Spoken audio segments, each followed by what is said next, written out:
Present a brief discussion on Virginia Woolf's observations on her contemporary literary scene as discussed by her in the essay, How It Strikes a Contemporary. Marks 10-12. Answer.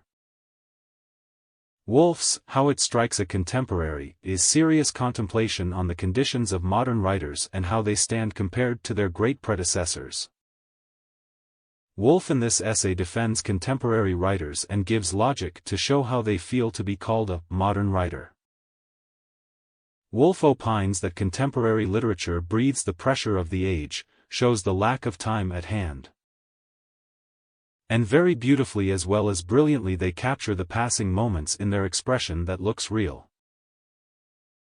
But as the eyes pass, that moment and scene close, what remains before the reader is the serious thoughtfulness and consideration about that depiction. The passing moments give them stimulus and discontentment at the same time.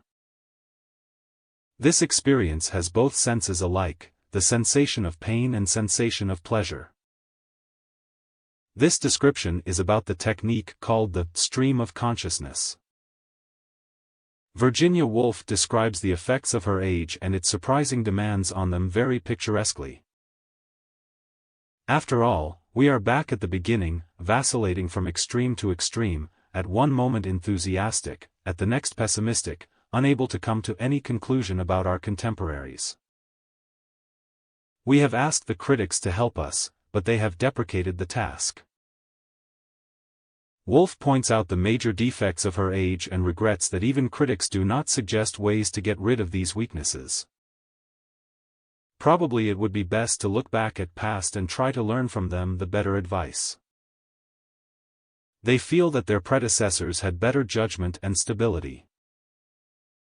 There can be differences between the two ages depending on their own special features according to periods.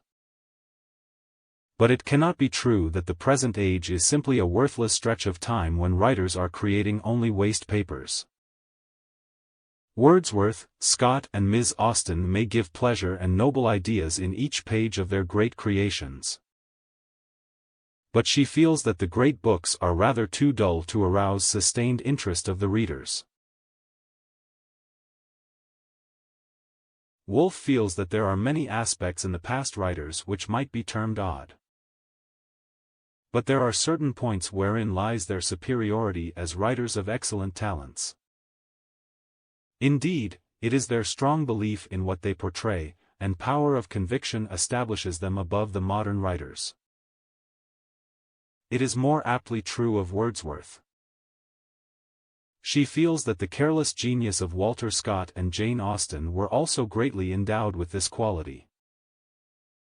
Woolf points out that the past writers wrote for sheer pleasure. Their efforts, according to Woolf, are nothing compared to that of the modern writers. Little did they do for searching new ways to develop art. The reason behind the critics' venomously attacked contemporaries is, according to Woolf, simply because they are more rational. They don't keep faith in dreaming or creating a dream around them and cherish reverie for reality.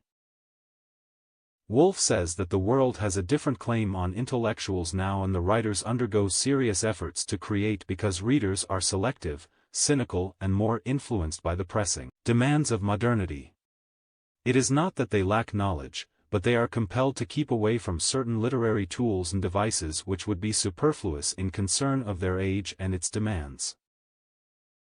Under proper learning and sensibility, of which they are accused by the critics, these modern minds silently try to seek more relevant subjects for their readers. Finished.